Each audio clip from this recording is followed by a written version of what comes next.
इस वीडियो में मैं आपके सामने दो शब्द का जिक्र करेंगे। वो ऐसा शब्द है जो हर इंसान जानता है, वो किसी भी समुदाय का हो, किसी भी समाज का हो, किसी भी धर्म का हो। और ये ऐसा शब्द है जिसको लोग चर्चा करने में, सुनने में बहुत ही आनंद आता है और लोग एक दूसरे को इसका अपना अपना विचार और क्रिएट करते हैं, दूसरों को एडवाइस भी करते हैं कि इसका इस्तेमाल करना चाहिए कि नहीं करना चाहिए, यूज करना चाहिए कि नहीं करना चाहिए। मैं बात करता हूँ कि मुसलमान के धर्म इस्लाम धर्म में जो दो शब्द हैं, एक हिजाब, एक नकाब। सबसे पहले मैं बात करता हूँ हिजाब का यूज वैसे तो लोग सभी करते हैं, किसी भी धर्म का हो, किसी भी समाज का हो, चाहे किसी भी जाति का हो। हिजाब का यूज हर समाज की माँ, बहन, बेटियां करती हैं। अगर आपको यकीन नहीं होता तो आप इस समय इंडिया में यानी कि भारत में गर्मी का मौसम चल रहा है। जो भी माँ बहन घर से बाहर निकलती है, उनके सर पर उनके जो पोशाक होंगे आप हिजाब के तरीके से देख ही पाएंगे। यानी कि जो अपने बॉडी की सुरक्षा करने के लिए वो घर से बाहर निकलती है, जिस पोशाक का यूज करती है वो हिजाब के ही तरीके से होता है। अब ऐसा मैं इसलिए कह रहा हूँ कि अगर आपको यकीन नहीं होता तो आप एक बार जरूर गौर करिएगा। हिजाब और आपकी माँ बहन जिस तरीके से घर से बाहर निकलती हैं और अपने आप को धूप से सुरक्षित करने के लिए जिस तरीके से कपड़ों का पोशाक अपने सर पर, अपने शरीर पर पहनती हैं, वो कहीं न कहीं किसी भी तरीके से वो हिजाब का ही रूप धारण कर लेती हैं। अब लोग हिजाब का तो वैसे बहुत विरोध करते हैं, लेकिन हिजाब पहनना कितना शरीर को फायदेमंद होता है ये हिजाब पहनने वाले जानते हैं। और सबसे बात ये है कि इस्लाम धर्म को छोड़कर, इस्लाम धर्म के मानने वालों को छोड़कर बाकी अलग धर्म के लोग हमेशा हिजाब के बारे में बातें करना चाहते हैं, उसके बारे में अच्छा बुरा बोलते हैं, लेकिन उनको ये नहीं पता होता कि हिजाब कितना हिफाजत करता है शरीर को और जो पहनते हैं उनको कितनी हिफाजत से रहता है। अब मैं बात करता हूँ नकाब। नकाब एक ऐसा शब्द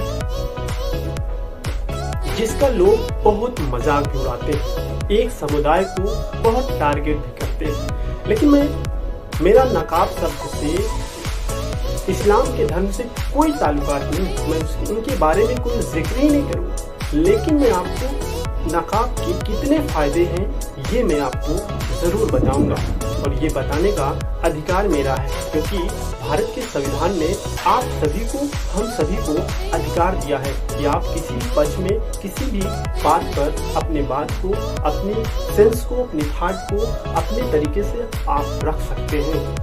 ये संविधान के तहत आर्टिकल 19 में बाकायदा ये लिखा गया है कि आप बोल सकते हैं और जिसकी वजह से मैं बोल पा रहा हूँ। नकाब, सबसे पहले मैं बात करता हूँ नकाब का विरोध तो यूरोप के कंट्रियों ने बहुत किया।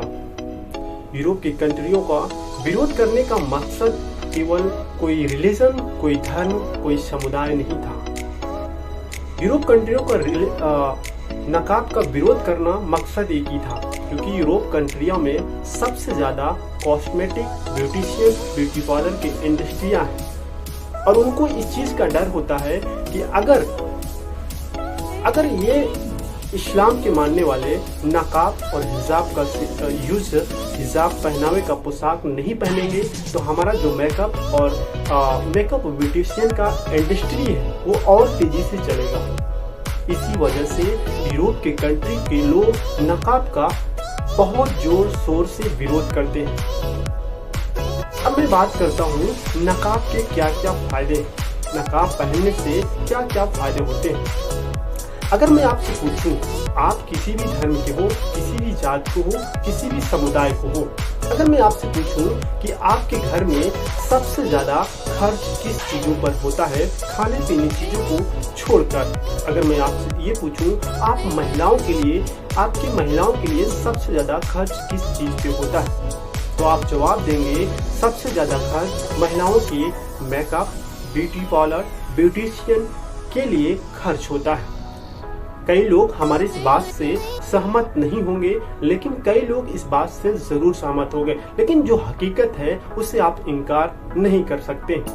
जहां तक मेरा अंदाजा है और जहां तक मैंने देखा है इस उम्र तक, तो मैं सबसे दावे के साथ ये कह सकता हूँ कि महिलाओं के लिए सबसे ज्यादा खर्च उनका मेकअप होता है। अब मैं बात ये करता हूँ कि अगर आपको किसी फंक्शन में, किसी रिलीजन में, किसी धार्मिक स्थल पर भी जाना होता है तो महिलाओं के लिए सबसे जरूरी होता है मेकअप करना, यानी कि ब्यूटिशियन करना, यानी कि ब्यूटी पार्लर जैसा अपने आप को सुंदरता में ढालना। अब वजह ये होता है कि जब तक, और इसमें खर्च आता है, इसमें खर्च वो भी हल्का फुल्का नहीं आता, अच्छा खासा पैसे का खर्च होता है, और जिसका खर्च एक आम आदमी के उठाने के लिए पर्याप्त नहीं है। अब यही इसका फायदा उस नकाब पहनने वालों को होता है। अगर उनके पास प्रेजेंट टाइम में पैसे नहीं है, या ब्यूटिशियन पार्लर यानी कि मेकअप करने के सामान अगर उनके पास प्रेजेंट टाइम पे नहीं है, तब पर भी अगर उनको किसी फंक्शन में, किसी रिलीजन धर्म में, किसी प्रोग्राम में, किसी सोसाइटी में अगर जाना भी होगा, वो आसानी से जा सकती हैं। तो कैसे जा सकती हैं? क्योंकि जब वो नकाब पहनेंगे तो उनका पूरा शरीर, पूरा जिस्म ढक जाता है, केवल आंख के सिवा दिखाई देता है, और जिससे उनका जो ब्यूटिशियन होता है, जो ब्यूटी पार्लर मेकअप का जो सामग्री होता है, वो बच जाता है। जब वो बचेगा तो उनका पैसा बचेगा। जब उनका पैसा, वही पैसा उनके परिवार के लिए, कहीं दूसरे किसी परिवार के बच्चों के लिए, किसी और चीजों पर खर्च होगा। मेरा मकसद ये है, नकाब के फायदे ये होते हैं। इसलिए मैं सबको एडवाइस तो नहीं दे सकता, सबको सलाह भी नहीं दे सकता, लेकिन ये मैं कह रहा हूँ कि जो लोग नकाब और हिजाब का सेवन करते हैं, हिजाब का यूज करते हैं, वो गलत नहीं है। नकाब पहनने का और कई फायदे होते हैं। नकाब जब आप पहनेंगे तो आप सोसाइटी, यानी कि जब समाज में आप जाते हैं, लोगों की नज़र के हैरेसमेंट, यानी कि लोगों की नज़र से जो आपको उत्पीड़ना होती है, उससे आप बच जाते हैं। और ये बात आप माने या ना माने, लेकिन 100% बात ये सच है। इसलिए हम नकाब के विरोध में नहीं है, लेकिन मैं ये कह रहा हूँ कि जो लोग नकाब पहनते हैं, जो लोग नकाब और हिजाब का यूज करते हैं, प्रयोग करते हैं, ये गलत नहीं है। ये किसी न किसी तरीके से एकदम बेस्ट तरीका है। लेकिन लोगों को क्या है कि समाज में इसका किसी न किसी तरीके से मजा आना चाहिए, तो लोग कई तरीके से, रिलीजन के तरीके से और समुदाय की वजह से इसका मजाक भी बनाते हैं। लेकिन हमारा मकसद ये है कि आप किसी भी चीज को लेकर आप कितना अच्छा सोचते हो, आपकी सोच में कितना पॉजिटिव होता है, ये माने रखता है।